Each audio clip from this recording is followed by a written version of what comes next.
Hi Pisces, this is Pisces Hub. Welcome to my channel. So for today's video, alamin natin kung ano yung mensahe, gabay ng tarot cards for Pisces for about love. Okay, this is a love reading. It may resonate sa mga single, it may resonate sa mga in a relationship, okay? Or someone na it's complicated yung relationship nila ngayon. It depends, okay? So, alamin natin kung ano yung magiging advice and mensahe ng tarot cards for Pisces sa araw na ito. Reminder lang po na ito ay general reading. So, pwede pong mag-resonate sa'yo, Pisces. Pwede pong hindi, okay? And this is a timeless reading. So, kahit anong araw, buwan, o taon mo to napanood, as long as mag-resonate sa sitwasyon nyo po, take nyo lang. And again, ang ating channel ay welcome po ang lahat ng gender. So, babae, lalaki, LGBT man yung nanonood, and yung mga taong dinidil nyo. Pag mag-resonate sa sitwasyon nyo po, take nyo lang. Pag hindi, wag pong ipilit, okay? So, and kung meron po kayo naririnig na mga background noises, Pisces, pasensya na po. Okay? So, ano po ang mensahe niyo po for love, for Pisces, sa araw na ito? Okay? Ano po ang mensahe niyo po for Pisces sa araw na ito? Okay, so walang mag-flip. Okay. Kuha natin tayo ng mga 4 na cards. Ito, kunin natin to. Okay, Queen of Cups. Okay, so pwedeng you're dealing with a feminine energy, water sign, Pisces, Cancer, Scorpio. The Temperance, pwedeng you're dealing with a Sagittarius. Okay. Knight of Swords, air sign, Gemini, Libra, Aquarius. And, oh wow, Wheel of Fortune. Okay, ooh. Lahat is magaganda, Pisces. Lahat talaga. Walang halong negative, walang halong nikatiting na hindi kagandahan. Lahat maganda yung mga meaning nito. Okay, bottom of the deck. Oh. Wow, the Magician. Okay. So, sobrang ganda ng love reading natin ngayon. Sobra. Wow. So, it may resonate sa mga single in a relationship or it's complicated situation right now, okay? So, pwede you're dealing with a feminine energy, Pisces, or pwedeng ikaw to. Okay, this person is a feminine energy. It pwedeng sa babae or sa LGBT na may mga babaeng puso. Okay, basta feminine energy. Okay, wala tayong gender specific. So, this person is a sensitive, but in a good way. Okay, mabait. Kumbaga, alam niya kung ano yung nararamdaman mo. Okay, naiintindihan ka niya. Caring, thoughtful. Okay, so pwede you're dealing with someone na ganitong klaseng feminine and ito yung mahal mo. Okay, or pwedeng ikaw to, Pisces, na ganito yung personality mo. Okay, ganito ka magmahal sa taong mahal mo. Kung single ka man ngayon, ganito yung personality mo when pag may taong darating sa'yo na mamahalin mo, ganito yung pag-aalaga mo sa kanya, okay? Or ganito yung nakikita niya sa'yo. Pero kung in a relationship ka man ngayon, ganito yung nararamdaman ng taong mahal mo sa'yo. Or kung sa it's complicated naman, alam niyang, kumbaga, you're too good to be true. Okay? Sobrang bait mo, sobrang mapagmahal ka masyado sa kanya, pero parang, I don't know, parang, hindi niya ma-explain, hindi ko din ma-explain. So, kung nasa it's complicated situation ka man ngayon, Pisces, pwedeng hindi niya ma-explain yung nararamdaman niya. Gustong-gusto ka niya, pero at the same time, parang naguguluhan siya. Parang ganon. Okay? Take nyo lang po kung saan mag-resonate.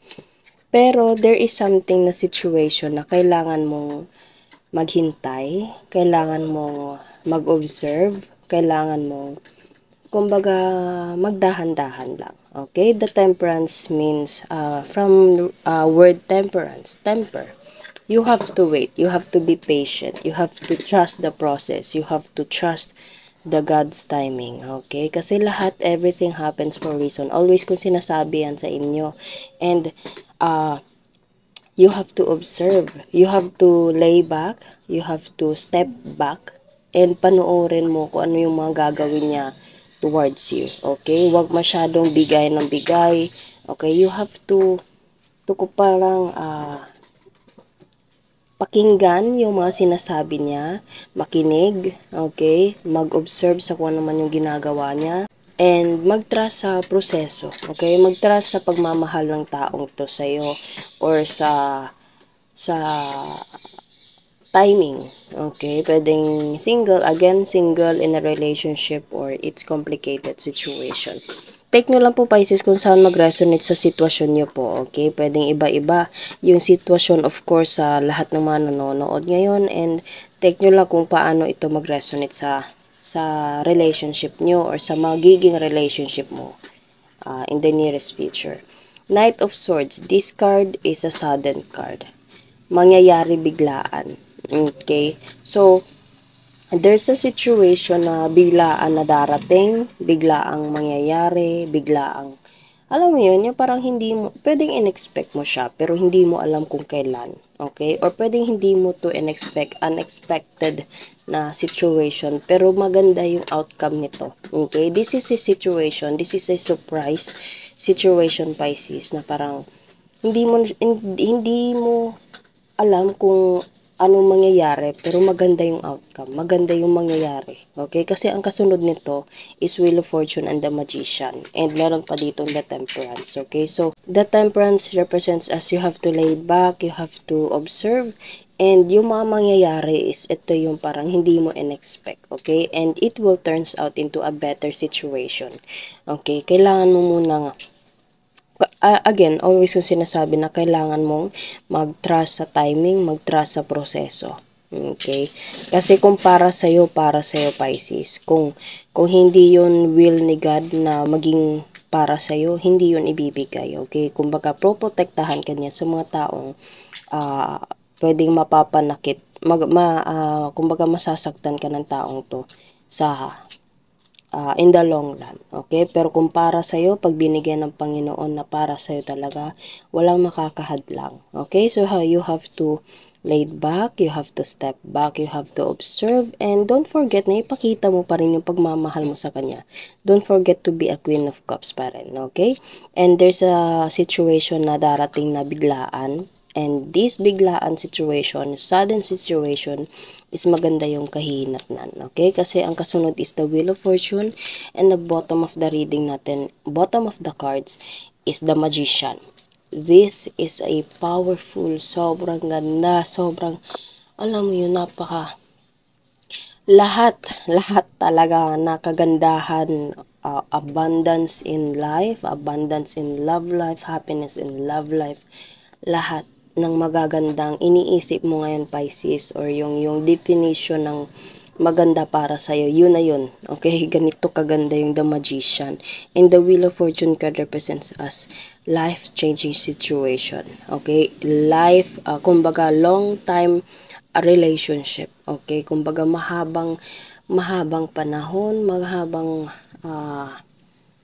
kumbaga long-term relationship when it comes of about happiness, full of love, full of abundance, full of, alam mo yun, it may not be like perfect, pero sobrang ganda ng love na to, Pisces. Okay? The Wheel of Fortune, sobrang mo itong matatamasa, okay? Matatamasa itong sobrang pagmamahal na darating sa'yo. Pwedeng ito yung karelasyon mo ngayon, or pwedeng ito yung magiging in a relationship in the nearest future, or kung it's complicated man, again, the Temperance pa rin, Pisces.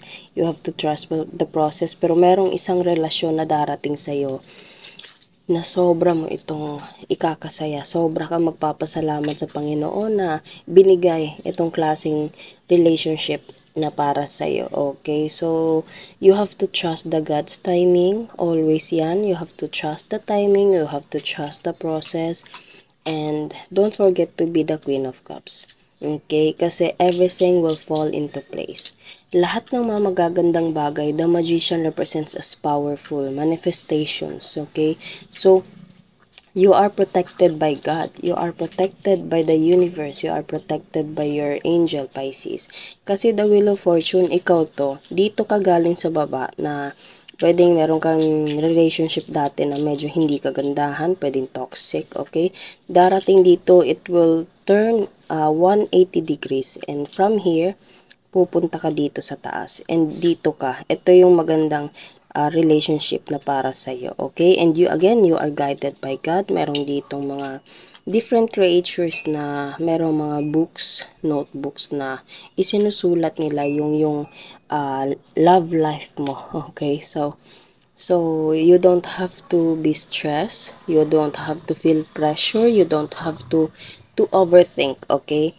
You have to trust the process, you have to trust God's timing, and you have to trust sa mga sitwasyon na darating sa'yo. Always mo isipin, Pisces, na pag para sa'yo, walang makakahadlang yun, okay?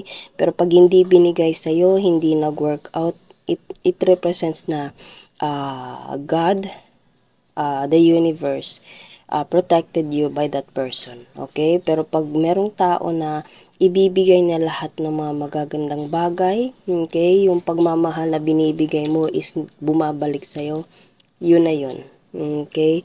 So, this reading right here is a sobrang beautiful, sobrang ganda ng pagmamahal.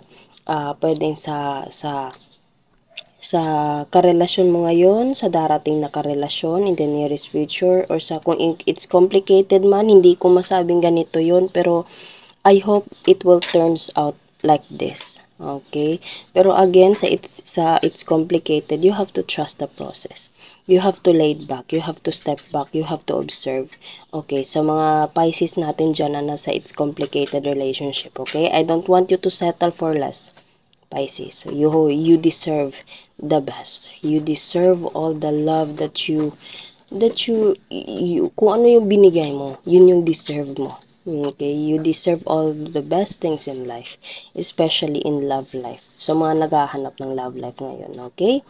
So, yun lang po, Pisces, ang reading for love, reading for Pisces sa araw na ito. Naway nagustuhan niyo po. Huwag niyo po sanang kalimutan na mag-like at mag-subscribe po sa ating channel. And click the bell button, Pisces, para ma-notify po kayo sa mga next videos na i-upload natin, okay? Thank you, Pisces, and God bless.